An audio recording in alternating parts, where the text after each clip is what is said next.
Hello everyone, a very good morning to all of you. आज के इस session में हम लोग human health and disease chapter, जो कि क्लास 10th 12th और नीट सबके लिए इम्पोर्टेंट है, उस टॉपिक का हेल्थ से रिलेटेड कुछ बातें देखेंगे। सबसे पहली बात कि हेल्थ को डिफाइन कैसे किया जाता है, ये इस सेशन में हम लोग आज देखेंगे। सो वेलकम टू साइंस की पढ़ाई यूट्यूब चैनल। दिस इज अनुराग। आइए हम लोग इसी के साथ अपना टॉपिक देखते हैं। अगर आपको ये वीडियो अच्छा लगे, अगर आपको इससे कुछ नॉलेज प्राप्त हो, तो आप इस चैनल को जरूर ही लाइक कीजिए, सब्सक्राइब कीजिए और साथ में अपने फ्रेंड्स को, जो लोग पढ़ने वाले स्टूडेंट हैं, उन लोगों को शेयर भी कीजिए। देखिए, सबसे पहले देखते हैं हेल्थ का डिफिनीशन। तो बोलता क्या है कि health is defined as a state of complete physical, mental and social wellbeing. Health को कैसे डिफाइन करते हैं, कैसे समझेंगे कि एक व्यक्ति स्वस्थ है? स्वास्थ्य, सब लोग बोलते हैं कि हेल्थ इज वेल्थ। फिर कैसे, व्हाट इज हेल्थ? सबसे बेसिक प्रश्न ये उठता है कि व्हाट इज हेल्थ। बोलता क्या है कि हेल्थ, एक व्यक्ति को तब हम हेल्दी बोलेंगे जब वह कंप्लीटली फिजिकली, मेंटली और सोशली बिल्कुल वेलबींग स्टेट में हो। तो हेल्थ, एक व्यक्ति को हेल्दी कब बोलेंगे? तो बिल्कुल ये एनसीईआरटी का डिफिनेशन है। क्या बोलता है कि health is defined as a state of complete physical, mental and social wellbeing. कहने का सेंस, एक person is healthy only when he is completely physically fit, mentally fit and socially fit, then we can say that person as a healthy person. Health, वही बात यहाँ बोलता है कि स्वास्थ्य को परिभाषित किया जाता है एक ऐसी अवस्था के रूप में जिसमें पूर्ण रूप में कंप्लीटली फिजिकली कहने का सेंस पूरा शरीर का हर एक ऑर्गन उसका प्रॉपर अच्छे ढंग से काम कर रहा हो, नॉर्मल काम कर रहा हो। साथ में मेंटली कहने का सेंस उसका सारा उसका ब्रेन, उसका मानसिक स्थिति बिल्कुल नॉर्मल हो। साथ में सोशली कहने का सेंस सामाजिक रूप से भी वो व्यक्ति बिल्कुल ठीक हो। तो यहाँ से कंक्लूजन हम लोग का ये है कि स्वस्थ एक व्यक्ति को कब बोलेंगे? जब वह फिजिकली फिट हो, मेंटली फिट हो, सोशली फिट हो। फिजिकली फिट कहने का सेंस कि उसका सारा प्रॉपर ऑर्गन, जितना भी ऑर्गन है, सारा का सारा नॉर्मली काम कर रहा हो। मतलब heart, liver, kidney, brain, eyes, nose, ear, ये सारा का सारा, लंग्स, सारा का सारा ऑर्गन, जितना भी हमारे शरीर में ऑर्गन है, सारा का सारा नॉर्मली काम कर रहा हो, इसलिए वो तब बोलेंगे फिजिकली फिट। साथ में फिर बोला मेंटली फिट, मेंटली वेलबींग होना चाहिए, मानसिक रूप से सब कुछ ठीक होना चाहिए, कोई तरह का मेंटल डिसऑर्डर नहीं होना चाहिए। आज के यूथ में हम लोग देख रहे हैं कि काफी सारा मेंटल डिसऑर्डर तो बोलना ठीक नहीं रहेगा, साइकोलॉजिकल डिसऑर्डर काफी सारा आ रहा है।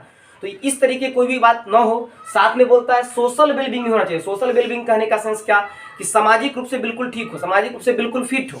सामाजिक रूप से फिट कहने का सेंस क्या कि उसका पॉजिटिव एटीट्यूड हो, कोई तरह का निगेटिव थिंकिंग ना हो, और बिल्कुल जैसे कि मान लीजिए कोई जेलस भावना ना हो। हम लोग देखते हैं कोई व्यक्ति को कि अगर बगल में, पड़ोसी में किसी का डेवलपमेंट हो रहा है या फिर ऐसा कुछ हो रहा है तो जेलस फील करने लगते हैं। नहीं, then we can not say that person as a healthy person.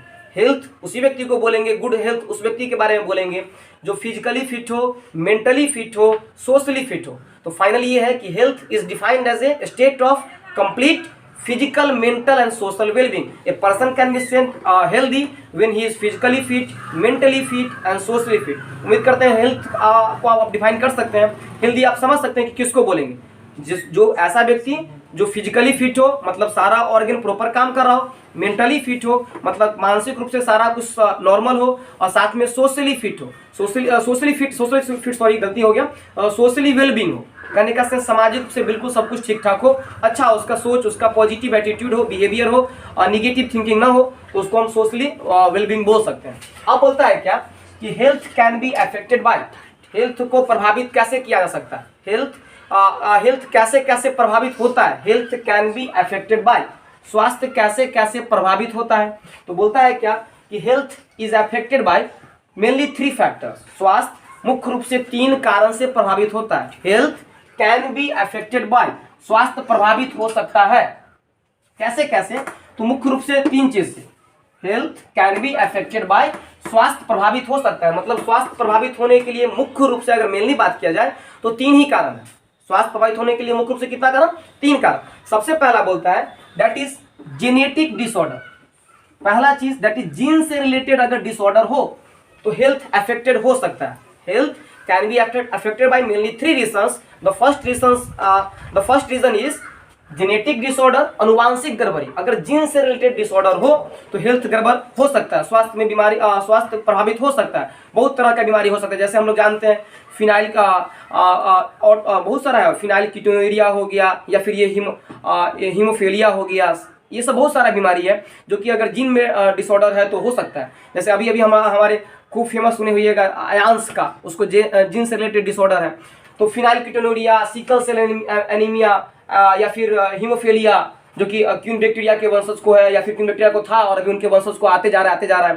तो ये सब जेनेटिक डिसऑर्डर है, तो हेल्थ प्रभावित हो सकता है। पहला दैट इज जीन से रिलेटेड अगर डिसऑर्डर हो, जीन से रिलेटेड अगर गड़बड़ी हो तो। दूसरा बोलता है दैट इज कोई तरह का अगर इन्फेक्शन हो तो, संक्रमण हो जाए तो स्वास्थ्य प्रभावित हो सकता है, मुख्य रूप से 3 कारण से। पहला कारण दैट इज जीन से रिलेटेड अगर डिसऑर्डर हो तो, दूसरा दैट इज इन्फेक्शन हो तो, मतलब संक्रमण कोई तरह का हो तो। संक्रमण करने का सेंस, जैसे मान लीजिए अभी कोविड का टाइम चल रहा है, अगर कोरोना वायरस का इन्फेक्शन हो गया, जैसे मान लीजिए टाइफाइड, तो टाइफाइड सैल्मोनेला टाइफी नाम का बैक्टीरिया के इन्फेक्शन से होता है। कोई भी मान लीजिए जैसे अगर रिंगवर्म, तो रिंगवर्म भी एक फंगल इन्फेक्शन है। कोई भी बीमारी आप हम तो बोल सकते हैं ऐसा है कि लगभग बीमारी जो हम लोगों को होता है इन्फेक्शन के कारण से होता है। जैसे कोई बोली जैसे फाइलेरिया हो गया तो विचेरिया बैंक्रॉफ्टी, विचेरिया मलाई नाम का, अगर फाइलेरिया हो गया तो फाइलेरिया के लिए विचेरिया बैंक्रॉफ्टी और विचेरिया मलाई नाम का माइक्रो ऑर्गेनिज्म रिस्पॉन्सिबल है। उसी तरीके से अगर मलेरिया का बात किया जाए तो plasmodium, that is plasmodium vivax, plasmodium malaria, plasmodium falciparum, ये मलेरिया कर सकता है। हर तरह का डेंगू ले ले, टाइफाइड ले ले, या फिर कोई तरह का निमोनिया ले ले, कोलरा ले ले, ये सब कुछ इन्फेक्शन के कारण से होता है, माइक्रो ऑर्गेनिज्म पैथोजन के इन्फेक्शन के कारण से होता है। तो स्वास्थ्य प्रभावित हो सकता है। मुख्य रूप से अभी तक हम लोग 2 टॉपिक देख लिए। पहला दैट इज जेनेटिक डिसऑर्डर के कारण से हो सकता है, दूसरा दैट इज इन्फेक्शन के कारण से हो सकता है, तीसरा बोलता है दैट इज लाइफ स्टाइल, अगर जीवन शैली में गड़बड़ी है तो, जैसे सुबह में देर से उठना, 9 बजे 10 बजे उठ रहे हैं, या फिर फिजिकल कोई तरह का एक्सरसाइज नहीं कर रहे हैं, बैठे रहते हैं दिन भर, या फिर सिगरेट पीते हैं, स्मोकिंग करते हैं, अल्कोहल लेते हैं, that is bad life style. Bad life style is also responsible for affecting the health.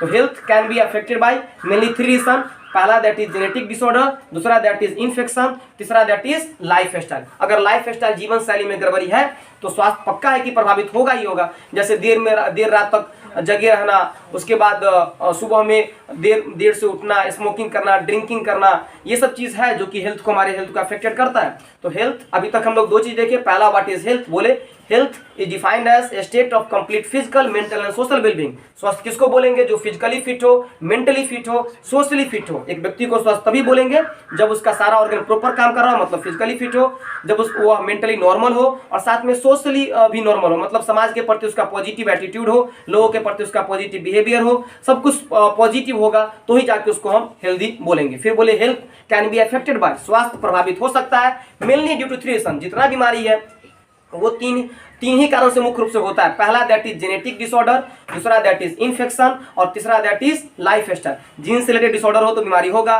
Infection अगर कोई तरह का हो गया तो बीमारी होगा, मतलब स्वास्थ्य प्रभावित होगा, और लाइफ स्टाइल में अगर गड़बड़ी है तो बीमारी होगा। आइए अब देखते हैं अगला चीज कि हाउ। अभी तो ये देख लिए कि स्वास्थ्य प्रभावित कैसे होगा।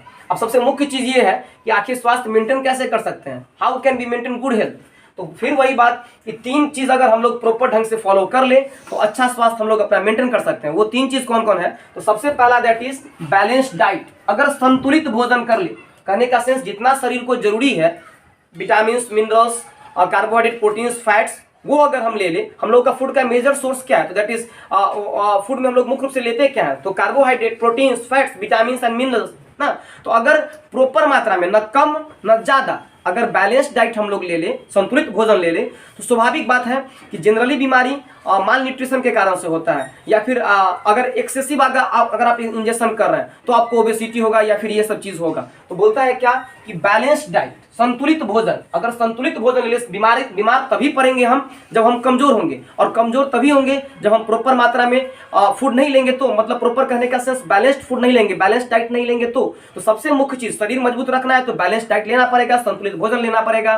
संतुलित भोजन कहने का सेंस कि आपके फूड में जो हमारा इंडियन थाली है, दैट इज चावल, दाल, सब्जी, हरा सब्जी, भुजिया, ये सब चीज जो या फिर बोलिए थोड़ा चटनी या फिर थोड़ा सलाद, ये जो हमारा इंडियन थाली दैट इज द बेस्ट। बोलिए कि बैलेंस डाइट सब कुछ उसमें है। चावल में दैट इज कार्बोहाइड्रेट, सब्जी हो गया उसमें प्रोटीन हो गया, सब्जी हरा सब्जी है तो या फिर दाल है तो उसमें प्रोटीन हो गया, उसके बाद सलाद ले लिए तो वो भी आपको विटामिन मिनरल्स या फिर बोलिए तो काफ़ी सारा विटामिन सलाद में आपको मिल जाएगा। तो हमारा इंडियन थाली बेस्ट है, चावल दाल सब्जी भुजिया सलाद। तो बोलते हैं संतुलित भोजन होना चाहिए। साथ में दैट इज पर्सनल हाइजीनिक, खुद का साफ सफाई। आगे हम लोग देखे थे कि बीमारी कब होगा, जब इन्फेक्शन होगा तो बीमारी होगा। अगर हम खुद का साफ सफाई मेंटेन कर ले, पर्सनल मतलब खुद का, हाइजीनिक मतलब साफ सफाई, तो इन्फेक्शन होने का संभावना 9 के बराबर है। तो दूसरा चीज कि good health can be maintain by first that is balance diet, second that is personal hygienic, खुद का साफ सफाई रखें। जैसे खुद का साफ सफाई रखिए, खाने से पहले हाथ धो ले, उसके बाद नाखून छोटा रखे, बाल बड़ा ना रखे, या फिर वैसे भी डेली टेक के बाद डेली स्नान करें। तो ये सब तरीके से हम इन्फेक्शन से बच सकते हैं। बहुत सारा चीज़ है, जैसे कोई भी मान लो खुले में शौच कोई आदमी नहीं जाता है तो वहाँ से ये सब जनरली फाइलेरिया या फिर अन्य बीमारी ये खुले में शौच से होता है। तो पर्सनल हाइजीन रखना चाहिए, खुद का साफ सफाई अगर मेंटेन करते हैं तो बीमार पड़ने का संभावना बिल्कुल कम है। इन्फेक्शन होता है जब हम पर्सनल हाइजीन नहीं रखते हैं। तो अगर अच्छा स्वास्थ्य मेंटेन करना है तो सबसे पहले हम लोग को संतुलित भोजन लेना पड़ेगा। उसके बाद दूसरा चीज दैट इज पर्सनल हाइजीन, खुद का साफ सफाई रखना पड़ेगा। और तीसरा दैट इज मुख्य वेरी इंपॉर्टेंट, आज जो डायबिटीज हो रहा है वो मुख्य रूप से ये इसी कारण से कि हम लोग बस अपना घर, खाना पीना, ड्यूटी, बात खत्म। रेगुलर एक्सरसाइज, नियमित व्यायाम अगर लोग करते हैं तो रेगुलर एक्सरसाइज अगर हम लोग करते हैं तो पक्का बात है कि हम लोग हमारा स्वास्थ्य, गुड हेल्थ हम लोग मेंटेन कर सकते हैं। Regular exercise is very important factor. Regular exercise कहने का सेंस क्या कि कम से कम आप सप्ताह में 40 मिनट 4 दिन जरूर दीजिए सुबह पर, जिसमें आप बिल्कुल सुबह में काफ़ी सबसे running is the best exercise. 40 minute सप्ताह में 4 दिन एक बार कस के दौड़ लीजिए 40 मिनट के लिए, हो गया। तो बोले क्या, हम लोग वीडियो को कंक्लूड करते हैं। सबसे पहले बोले गुड व्हाट इज हेल्थ, तो बोले health is defined as a state of complete physical, mental and social wellbeing. फिर बोले good health can be maintain, how health is affected, तो health is affected mainly due to 3 reasons that is genetic disorder, infection and life style. फिर देखिए कि factors to maintain good health, how can be maintain good health, तो बोले balance diet, personal hygienic and regular exercise. चलिए ठीक है, अगर आपको ये वीडियो पसंद आया तो इसको हमारे चैनल साइंस की पढ़ाई को सब्सक्राइब कीजिए, लाइक कीजिए, शेयर कीजिए, जिससे हम मोटिवेट हो सके और आगे भी आप लोगों के लिए काफ़ी अच्छा वीडियो बना सके, जो आप लोगों के लिए 10th वाले बच्चों के लिए, 8 से लेकर 12 तक के सबके लिए, और नीट वाले बच्चों के लिए काफ़ी उपयोगी साबित होगा। Thank you everyone.